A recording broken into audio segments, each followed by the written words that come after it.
and he is often regarded as one of the most celebrated fielders of all time.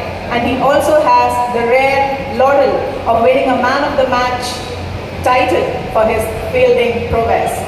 Ladies and gentlemen, very, very proud to present to you, Jonty Rhodes.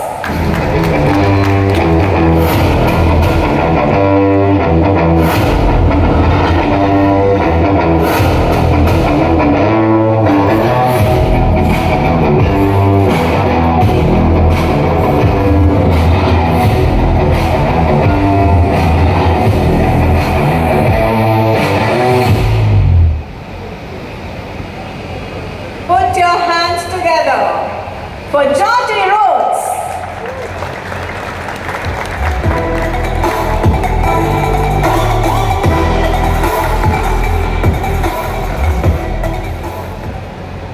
Wow. I was due to speak this morning, but with Indian stretchable time, IST, it's now Namaskar. Good afternoon, everybody.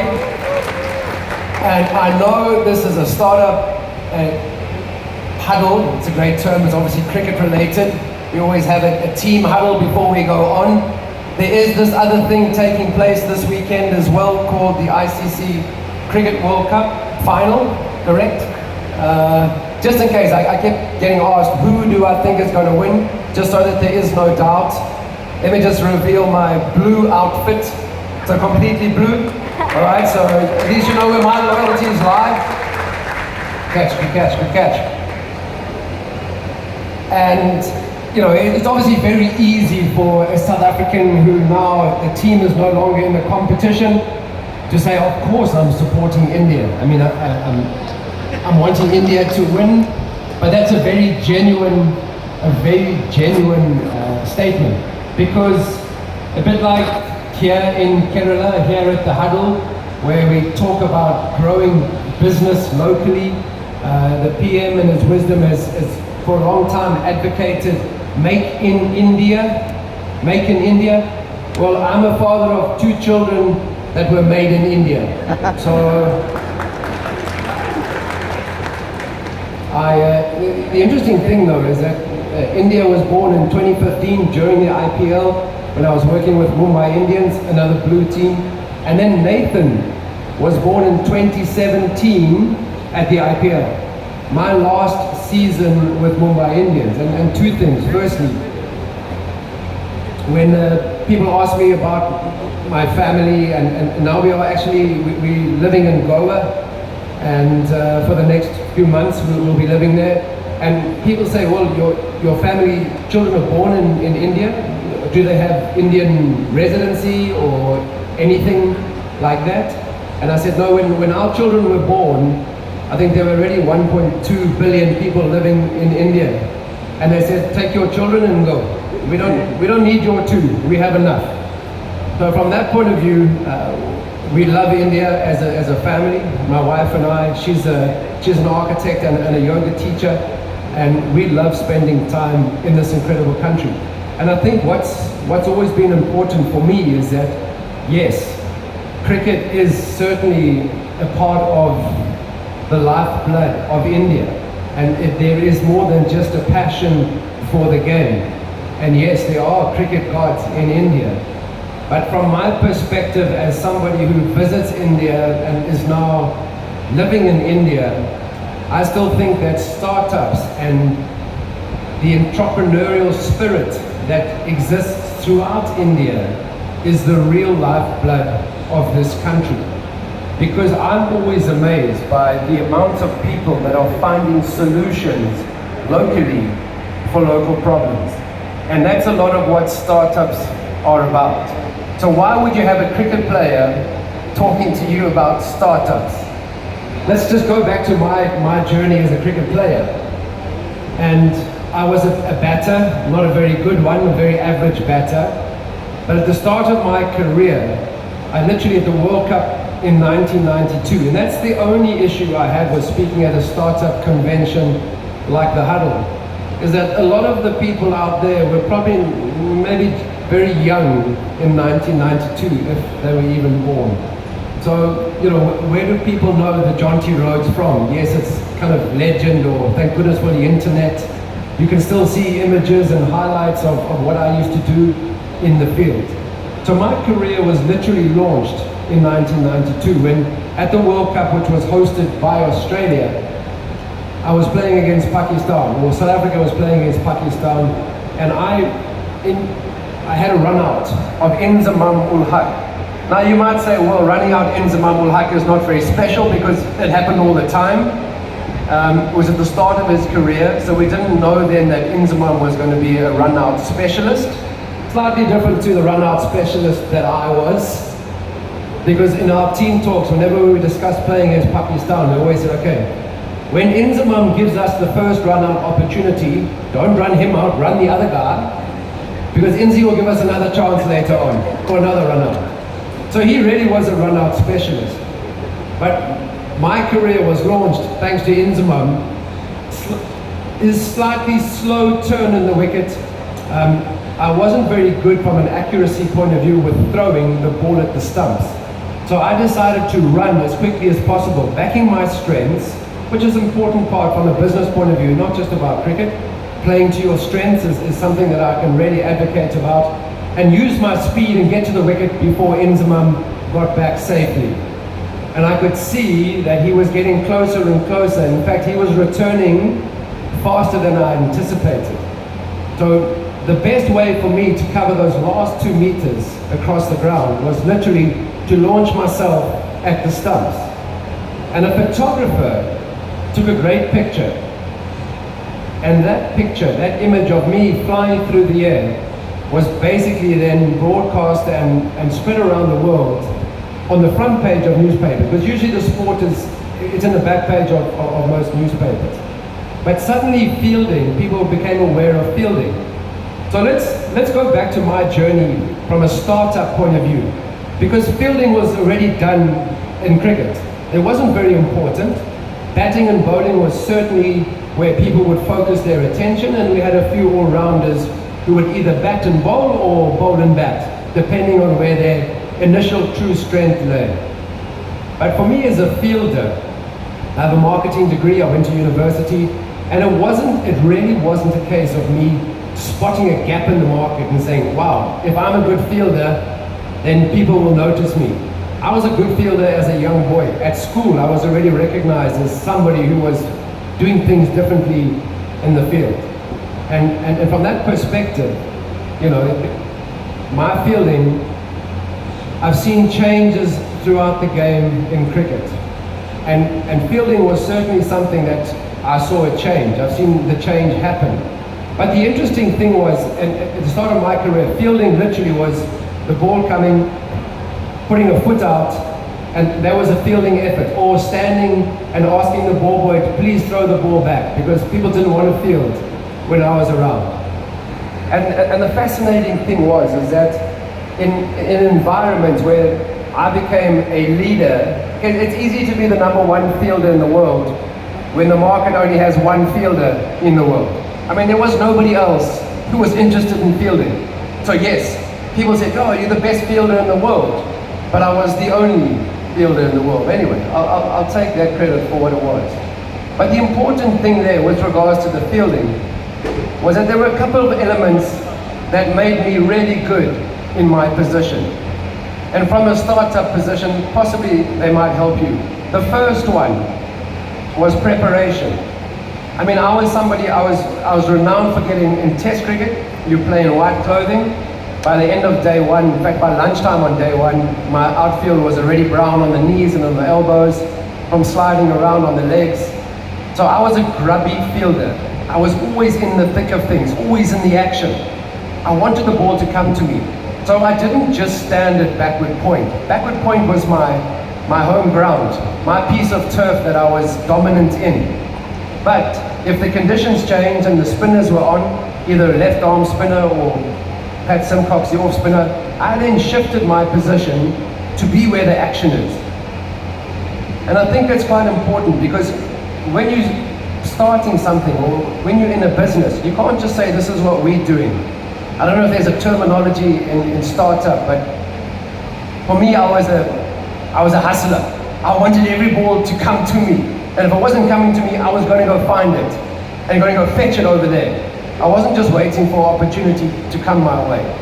And that was another important aspect, was that I have a father who's a school teacher, a school principal, and I'm one of 3 boys in the family.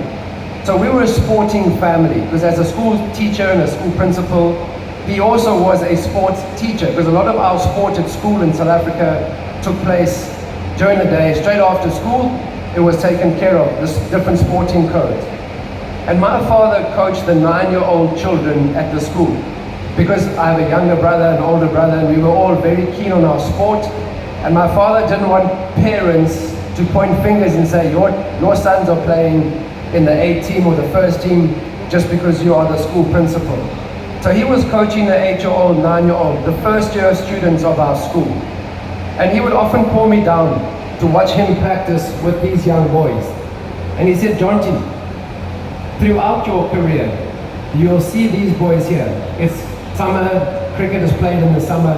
They are running around, they are dripping with sweat, they are red in the face, and they're hot and bothered.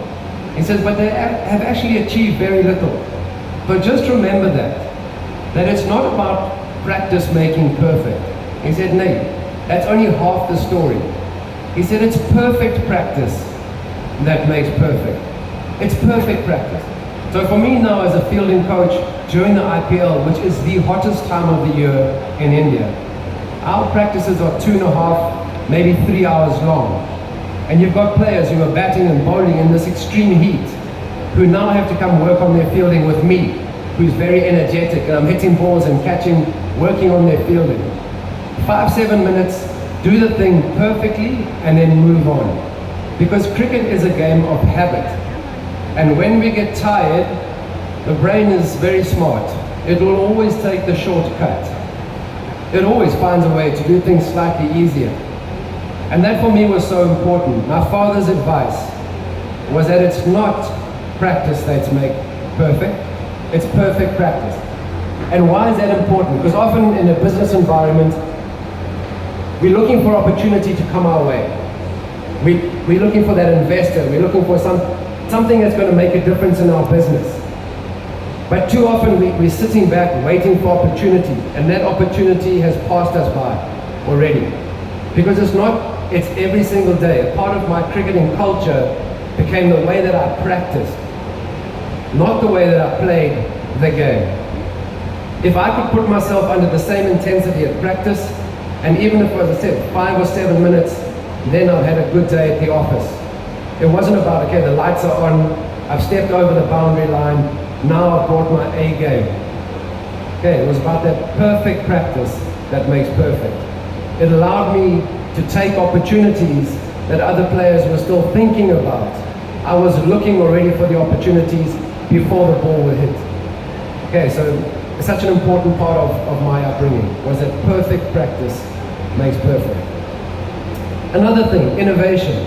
I mean, here I've had a walk through the exhibition. There's some great innovation, some incredible products that are being offered to the market or brought forward. And innovation, change is happening all around us. You know, and whether you work in a corporate environment or here in this exciting environment, change is constant. It is always there. And I've seen teams and captains and leaders and people handle change in very different ways. One is you can turn your back on it and say, that's not for us. We don't play like this, or that's not the way that we do things. The second way to handle change is to go, wow, that's a great idea. Let's do that. But the problem with that is that you're only then keeping up with the opposition or with the competition. From an innovation point of view and from a change, initiating change is what takes you ahead of the competition. It is what makes a world-beating team. It's not just about embracing change, it's about initiating change. And change is interesting, innovation is interesting, because it's not always an idea that comes out of the absolute blue, and nobody's heard of it before, no one's thought of it before, and it's a product that no one has ever seen and they're blown away by it. Innovation sometimes can be just a change in your perspective, a change in your application of what you're currently doing doing it slightly differently. And two examples for me. One was the fielding. As I said, I didn't do anything differently. I was still fielding. I had the same shoes on, the same clothing on. I didn't have gloves or other protection. I was exactly equipped as the other players. But my perspective, my outlook about fielding was that I love to field. And that passion made me a better fielder than my teammates who actually didn't want to be there. Yeah, they could catch the ball, they could run for the ball, and they could slide and dive, but they didn't really want to do it. Me, on the other hand, that was my best day at the office. If I could field for 90 overs in Test cricket, I loved it. So that was innovative in that I was doing things differently, but without changing the changing the equipment that I had. And think back to anybody, the 1996 Cricket World Cup. Anybody remember the 1996 Cricket World Cup? Yeah, who won that World Cup in 1996? Sri Lanka. Sri Lanka won the World Cup in 1996. They sent out Sanath Jayasuriya and Romesh Kaluwitharanu. Now, Sanath and Kalu were two of the shortest guys in world cricket. I'm not a tall fellow, but if I had to put my arms around them, they would be kind of here. But these two youngsters were sent out with instruction. If you see the ball, hit it. It doesn't matter if you're aiming over long off or over cover. If you see it, you can hit it. And Sanath just threw his bat, trying to hit the ball over long off, flying over third man for 6. They were sent out because what was happening at that stage was that every team had the same opening batters. There was no power play. So you didn't have to worry about the first 15 overs, people were coming hard at you in the power play. There was no power play.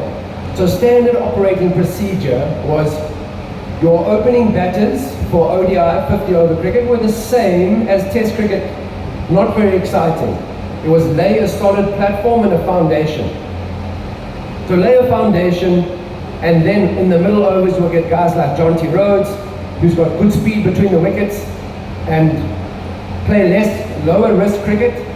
So first 15 overs, maximum score 45, 50 runs, but only 8 wickets, only 1 wicket down. Middle overs we consolidate and keep as many wickets for the last 10 overs. Then we can hit the ball and maybe get the score to 200, 220. That was a big score in 50 overs. And the Sri Lankans went, well, we tried that in 1992. We came, I think there were 9 teams in the 1992 World Cup, including South Africa for the first time. Sri Lanka were only ahead of Zimbabwe in 1992. They came 8th. And I said, what's the point of doing the same thing in 96 and hoping it's going to be different? So they sent these youngsters out to change that. They wanted to score between 75 and 90 runs in the first 15 overs. So they were almost going at 6 runs and over. And if they lost 2 or 3 wickets, they said that's fine. Because every other team is then consolidating in the middle periods, and they had Aravinda de Silva, who's now just been inducted into the ICC Hall of Fame. They had Arjuna Ranatunga. Anybody remember Arjuna? Okay, so when South Africa had guys like myself and Hansi Cronje, because we had good speed between the wickets, Arjuna wasn't there for his speed between the wickets. Okay, he was a left-handed batter. Left-handed batter. Okay, well balanced, good balance. And then he would hit the ball down to third man and he would run and then walk. And he would literally just get home safe. Used to drive us crazy. As South Africans who are decent athletes and we prided ourselves in our athletic ability, we would tell the third man, and that was the key then. You didn't have to be quick between them. As long as you could find a single, rotate the strike. And Aravinda and Arjuna were really good at that. So the Sri Lankans said, okay, we'll go hard because the building period, everyone's building. And then we'll have wickets in hand and be the same. They took the game away from the opposition. And all the other teams at that World Cup were looking for pinch hitters. We had Sim Cox, he could hit a long ball. Sent him up once or twice, it didn't work. Okay, we'll keep with Gary Kirsten, Andrew Hudson, Kepler Wessels. Test match 1, 2 and 3. The Sri Lankans changed the way that cricket was played. And that is so important because the rest of us were embracing the change, but we were always behind them when it came to utilizing it. So embracing change is amazing, and initiating the change in the market is what is going to set you apart. And there are changes everywhere, all the time, that's taking place. I think another important aspect, and it worked with my fielding as well, is that sending out those two young players with this instruction to go and express yourself. If they had been sent out and after 2 matches or 3 matches, they had scored maybe 10 or 15 runs off 10 balls, or 25 or 15 balls, and then Arjuna and the selectors for Sri Lanka said, it's not working, we'll put somebody else in, that would have destroyed them. Not just the 2 batters, but the whole team as a whole. Because imagine asking you to sacrifice your wicket for the good of the team, and if it doesn't work, you then discard it. So that freedom to fail that these young batters they played with allowed them to take that risk, allowed them to not worry about getting out, allowed them to play to the best of their ability. And that freedom to fail is so important. Because whatever you're in, and whether it's at backward point or in a startup environment, freedom to fail is vital if you're going to succeed. And why? Because every time we fail, it's a step closer to getting the process right, correct? I mean, there's different ways to look at failure. I've worked in a bank in South Africa, as I said early on, and in a corporate environment, they're not looking for you to fail in anything. You know, you have certain marks that you have to, or areas of your portfolio that you have to get tick, tick, tick, tick, and none of us like to see failure. But it's difficult to get people to grow and grow exponentially if the concern that you have is about not making mistakes. Now you can't take it to market yet because we're not ready. How do you know that? That freedom to fail is vital. Because every mistake that we make is a step in the process towards success. And that was a big part of me fielding at backward point. Now, the ball came in my region and I would dive for it. And my teammates would sometimes say to me, they had a term for what I was doing. They would call it a TV dive. Now, what's a TV dive? They say, no, I would dive for the ball, and if they watched on the big screen, they would see that the ball wasn't even in the frame. It had gone past, too far from me. So Jonty, all you're doing is you diving around the field, because mothers are very important in India and South Africa. So your mother can sit and watch you at home, and say, look at my son, isn't he amazing? He's diving, he's bleeding in India, and nobody else is even dirty. But look at Jonty, isn't he wonderful? That was my TV dive, my teammates.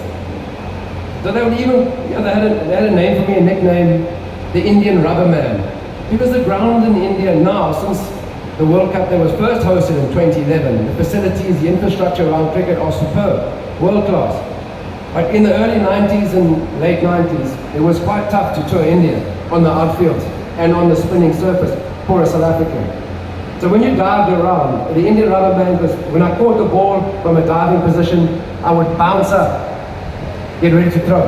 Because I discovered that the longer you spent on the ground, the more layers of skin you would would lose. But for my teammates, it was about me showing off, making them look bad. But it was my job as the fielding leader. I wasn't the captain. You don't have to be the CEO, the founder, to be a leader in an organization.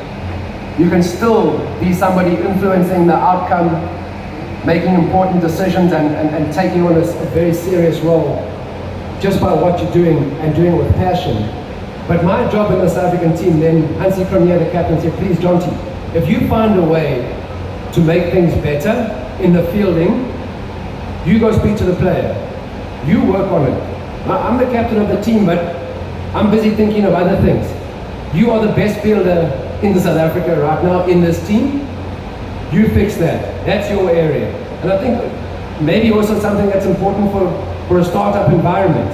You can't be everything and do everything, but we have access to all of the things that are required to grow your business. So handing over that and finding people who will fulfill that role in your environment is so important. Hansie Cronje was an incredible captain. Sad what happened to him, really sad, still feel it. His dealings with bookmakers, and then his death in an aeroplane crash. But he was a leader that understood that each player had a unique role to play in the team, with a unique skill, and that's the beauty of a team. And sometimes in a startup environment, you don't have a lot of people in your organization. So there might be shortfalls of skills, but you can access that everywhere or anywhere with the right guidance. Okay, so it's not about, this is what I have to control. It's releasing that and made South Africa a very strong team in that time. Okay, so the last thing I'd like to end on, and especially in a country like India, and hopefully it can relate to your journey in a startup environment, and maybe to the investors if there are any here today, is that we all have egos, not just international cricket players. But yes, we like to be successful. Yes, we don't want to fail. And often that means that we stay in the areas that we're good at, because it means we're not taking extra risk, because we know we can be 100% good at this thing. But in my environment now as a fielding coach, there's two things that I look at. One is the process, not the outcome. Because the process, as I said, if somebody makes a mistake, it's a part of the learning. I don't understand there as a fielding coach, I'm watching from the side and the player watches the ball go past. That doesn't help me. If they dive for the ball and they drop it or miss it, I would rather see that. Because at least I know. Because if you don't go, you will never know. And sometimes that's relevant in the startup environment too. If you don't take that step or reach out and make that connection, you will never know where you could take your business.